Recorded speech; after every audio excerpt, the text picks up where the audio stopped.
Thanks for watching. Don't forget to like, comment, share and subscribe to Mufti Tariq Masood, famous scholar.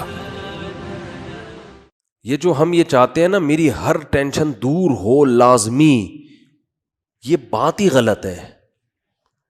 اگر کوئی آپ کو سکون کا یہ نسخہ بتائے کہ آپ کے سارے مسائل ٹھیک ہو جائیں اور ٹھیک کرنے میں لگے رہیں تاکہ آپ کو سکون ملے، ٹھیک کرتے کرتے زندگی تباہ ہو جائے گی، مسائل ٹھیک نہیں ہوں گے. انہی مسئلوں میں ہی خوش رہنا ہے. سمجھ رہے ہو کہ نہیں سمجھ رہے؟ تو مسئلوں میں خوش رہنے کے شریعت نے بہت سے طریقے بتائے ہیں. ایک طریقہ کیا ہے؟ اپنے سے کمتر کو دیکھا جائے، اپنے سے کمتر کو. میرے پاس خواتین کہتی ہیں میاں ایسا میاں ویسا. میں نے کہا چرس تو نہیں پیتا میاں آپ کا؟ نہیں بھائی چرسی نہیں، اللہ کا شکر ہے چرسی نہیں ہے. شکر ادا کرو چرس نہیں پی رہا، ٹھیک ہے نا. میاں کیا ہوتے ہیں آج کل بہت سے، بولو نا، چرسی بھی ہوتے ہیں. بھائی میاں ٹائم نہیں دیتا، وہ بھائی رات کو تو گھر میں آ جاتا ہے نا. ہاں رات کو آ جاتا ہے، باقی سارا دن دوستوں میں بیٹھے رہتے. ایسے ایسے میاں بھی ہیں آوارہ گردی میں ہی لگے رہتے ہیں، رات بھی گھر میں بیگم کو ٹائم، بولو نا، نہیں دیتے. تو اپنے سے کمتر کو دیکھو نا. میرے میاں جو ہے نا وہ خرچہ نہیں اٹھاتے. وہ بھائی بنیادی نان نفقہ مل رہا ہے، روٹی، دوپہر کا کھانا، رات کا. وہ خاتون کہتی ہے نہیں نہیں صرف یہی تھوڑی ہوتا ہے. مجھے پتا ہے یہی نہیں ہوتا، لیکن بہت سے یہ بھی نہیں کر رہے ہوتے، بہت سے یہ بھی نہیں کر رہے ہوتے. پھر عورتیں ترستی ہیں کہ چلو آدھا تم کر لینا، آدھا راشن ہم ڈال لیں گے، شادی تو کر لو، ٹھیک ہے نا. کوئی اچھا میاں تو مل جائے. یہ کم از کم پورا خرچہ تو اٹھا رہا ہے، اگرچہ وہ پورا اتنا نہیں دے رہا جتنا عام لوگ دیتے ہیں. گزارا تو ہو رہا ہے نا، میاں کا نام تو لگا ہوا ہے. ساس کے مسئلے بہت گھروں میں ہیں، ساس یہ کرتی ہے، ساس وہ کرتی ہے. تو میں بتاتا ہوں ساسیں تو اس سے بھی زیادہ خطرناک ہوتی ہیں. تو نبی، اچھا مرد کے بارے میں بھی ایسا ہی ہے. بھائی بیگم یہ نہیں کرتی، وہ نہیں کرتی، یہ نہیں کرتی. ابے فلاں کی بیگم کو جا کے دیکھ، ٹھیک ہے نا، فلاں کو جا کے دیکھ، تو شکر ادا کر.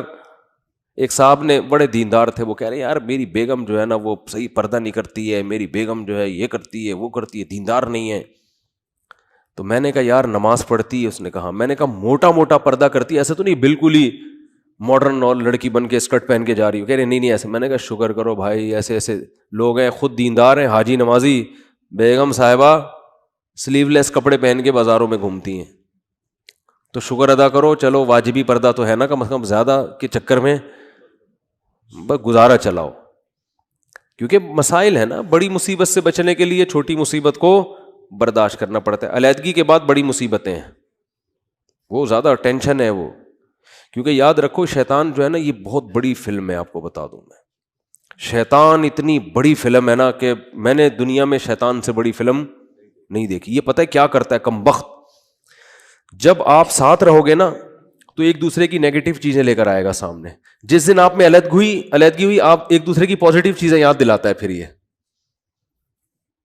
جن میاں بیوی میں بھی طلاقیں ہوئی ہیں نا، تو جب ساتھ رہ رہے تھے تو شوہر بھی بیوی کی نیگیٹو چیزوں کو، عورت بھی شوہر کی نیگیٹو چیزوں کو زیادہ دیکھ رہے ہوتے ہیں. یہ بھی نہیں کرتی، یہ بھی نہیں کرتی، وہ کہتی ہے یہ بھی نہیں کرتا، وہ بھی نہیں کرتا.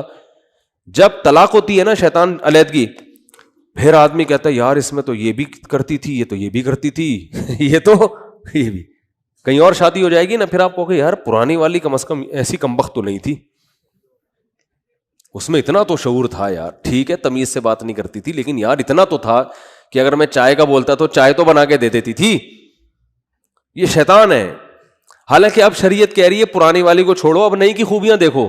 لیکن جب نئی ہوگی نا تو پرانی کی خوبیاں اور نئی کی خامیاں، اور وہ جب کہیں اور شادی کرے گی تو نئے والے کی خامیاں، پرانے والے کی خوبیاں. اور بتا بھی رہی ہوتی ہیں کہ آپ سے شادی ہو گئی، آپ جو ہے نا چلو جیسا بھی تھا میرا پرانا میاں، کم از کم جب بھی اس کو میں نے بولا خربوزے کا، اس نے خربوزہ لا کے مجھے دیا ہے. اور سبزی اچھی لاتے تھے وہ، ان کو تو ٹماٹر خریدنے نہیں آتے. یہ شیطان اتنی بڑی چیز ہے کہ آپ کو کیا بتاؤں میں. ہر چیز میں یہ کیا لے کے جاتا ہے؟ نیگیٹو. تو آپ نے شیطان کے الٹا چلنا شروع کر دو تو ہر چیز کیا ہو جائے گی؟ پازیٹو ہو جائے گی. تبلیغ والے کیا خاندانی مثال دیتے ہیں. یہ گوروں کے پاس یہ موٹیویشن کی چیزیں آپ کو نہیں ملیں گی. دیکھو تبلیغی جماعت میں کوئی لمبا چوڑا سلیبس نہیں ہے کہ کوئی بڑی زبردست ورک شاپ کروائی جاتی ہو ہیں کہ جس میں جناب کوئی موٹیویشنل اسپیکر جنہوں نے یورپ سے ڈگریاں لی ہوں لوگوں کو گائیڈ کرنے کی, اور وہ جناب آ کے بڑی خاندانی قسم کے ہوٹل بک کرا کے بڑا پروفیشنل اسٹائل میں لوگوں کو سمجھا رہا ہو اور اس کے تجربے ہوں. ایسا کچھ بھی نہیں ہے. لیکن موٹیویشن ایسی خاندانی ملتی ہے کہ ایک آدمی سال کی جماعت میں امیر بن کے مینیجر بن کے جاتا ہے بغیر تنخواہ کے. ایک سال مختلف قوموں کے مختلف ڈیزائن کے مختلف عمر کے لوگوں کو مینیج کر کے ان میں لڑائی نہ ہونے دینا, اور پورے سال کے بعد وہ واپس تمیز سے گھر آ جاتا ہے. 4 آدمیوں کو آپ ذرا 3 دن کے لیے بٹھا دو, پھڈا نہ ہو تو میرا نام بدل دینا, چاہے کتنے ہی پڑھے لکھے ہوں, کھانے پہ الگ پھڈا ہوگا ان کا. آج یہ پکے گا, وہ کہے گا یہ نہیں پکے گا, اب تو آرڈر ہی چلا, ہوتا ہے لازمی ہوگا. یہ تو اس لیے نہیں ہوتا کہ جب پھڈے کا ٹائم آتا ہے تو ہم جدا ہو جاتے ہیں نا, بیٹھے گٹر کے ڈھکن پہ 2-4 گپ شپ لگائی, بات کی. پھڈا ہونے سے پہلے ہی کیا ہو جاتے ہیں الگ.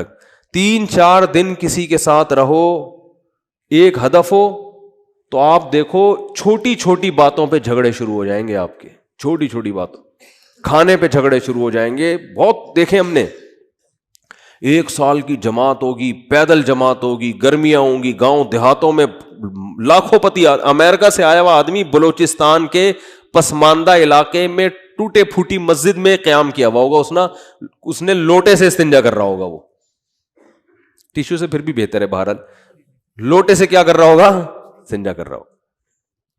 تو یہ موٹیویشن کہاں سے ملتی ہے ان کو بھائی؟ اس میں کیا الفاظ ہیں؟ 2-4 چھوٹے چھوٹے لفظ ہیں جو اسلام نے دیے ہیں اور وہ یاد کیے ہوئے. اسلام نے کیا کہا ہے بھائی؟ بدگمانی مت کرو, مثبت سوچو, یہ کہا ہے نا. صحابی نے عرض کیا تھا یا رسول اللہ, ایک صحابی نے دیکھا نا آپ کی کیا نیکی ہے کہ نبی نے آپ کو دنیا میں جنت کی بشارت دی. انہوں نے کہا کچھ بھی نہیں, رات کو سب سے دل صاف کر کے سوتا ہوں. رات کو سوتا ہوں تو کیا کرتا ہوں, دل صاف, کہ بھائی جس نے الٹی بات کی اس کو سیدھا کر لیتا ہوں. یہی ہوتا ہے نا کہ وہ یہ جو کہہ رہا تھا یہ غلط مطلب نہیں ہے, اس کا صحیح مطلب بھی لیا جا سکتا ہے. وہ فلاں جو مجھ پہ غصہ ہوا تو اصل میں حسد کی وجہ سے نہیں, اس کے دل میں میری اصلاح کا جذبہ بہت زیادہ ہے, اس لیے وہ ایکسائٹیڈ ہو گیا. سمجھ رہے ہیں کہ نہیں سمجھ رہے ہیں؟ دل صاف کر کے سونا یہ بہت بڑی نیکی ہے. تو وہ کتنا زبردست لفظ تبلیغ والے بولتے ہیں, پازیٹیو کوشش کرتے ہیں نا. آپ سوچو کہ بھائی بڑے کا ادب اس لیے کیا جائے کہ اس کی نیکیاں آپ سے زیادہ ہیں, اس کی زندگی زیادہ ہے تو اس کو زیادہ نیکیوں کا ٹائم ملا ہے, تو غالب یہی ہے کہ نیکیاں اس نے آپ سے زیادہ کی ہوں گی. چھوٹے پہ شفقت یہ سوچ کے کی جائے کہ اس کے گناہ آپ سے کم ہے. کیا ہٹو بچوں مثال ہے یا نہیں بھائی؟ وہ ہم پتہ کیا کہہ رہے ہوتے ہیں, یہ چھوٹا ہے, اس کو کیا پتا, میری نمازیں بھی اس سے زیادہ, میری زکاتیں بھی اس سے زیادہ. یہ تو بھی بچہ ہے کل کا, ابھی تو اس نے کوئی قربانی دی نہیں ہے, میں نے ماں باپ کی خدمت بھی اس سے زیادہ کی. اور بڑے کے بارے میں سوچتے ہیں کہ جو بدماشیاں میں کر رہا ہوں وہ اس نے مجھ سے زیادہ ہی کی ہوں گی. ٹھیک ہے نا, جو برائیاں مجھ میں ہیں, اس کی عمر 10 سال بڑی ہے تو 10 سال اس کے گناہ مجھ سے زیادہ ہیں. تو عقل کے لحاظ سے تو بات ٹھیک ہے, لیکن جب یہ ٹھیک ہے تو وہ بھی تو ٹھیک ہے نا کہ نیکیاں زیادہ کی ہوں گی اس نے. تو اسلام کہتا ہے کہ دوسروں کے معاملات میں آپ نے کیا سوچنا ہے, پازیٹیو, اس کی نیکیوں کی طرف توجہ اور اپنی خامیوں کی طرف توجہ, کہ میری برائیاں اس کی برائیوں سے زیادہ ہیں اور اس کی نیکیاں میری نیکیوں سے زیادہ ہیں. اس کا پتہ ہے فائدہ کیا ہوتا ہے؟ انسان ٹینشن لیس ہو جاتا ہے, ورنہ چڑھتا رہتا ہے بلا وجہ نا. آدھے مسئلے تو اسی وجہ سے پیدا ہو رہے ہیں, لوگوں سے نفرت کی وجہ سے. یہ اتنا برا, یہ اتنا برا, یہ ایسا کیوں, یہ ویسا کیوں, اسی سے ٹینشن میں آ رہا ہوتا ہے. تو اپنے آپ کو اتنا نیک سمجھنے کی ضرورت ہے ہی نہیں. کہتے ہیں کہ عزت ایسی چیز ہے جس کے حصول کی کوشش جس نے کی ہے نا اس کو نہیں ملی کبھی بھی, جس نے کوشش نہیں کی اس کو بہت مل جاتی ہے.